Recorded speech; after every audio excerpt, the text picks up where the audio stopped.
Hey, it is week 22 of construction here at the Belfast Community Co-op, and it's Monday and it's raining. So this week there's a bunch of work that is going to be happening outside, putting in our new concrete walkways and the cafe seating area and the patio, then along the storefront. A bunch of stuff happened this past week. There you can see that. So there's the walls going up in the curbside area, and there's a roof in the cafe seating area. So it's all really exciting stuff. And yeah,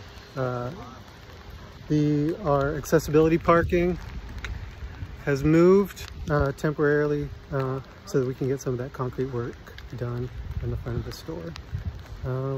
Yeah, lots of other things I'll probably update more at another time. All right, thank you, bye.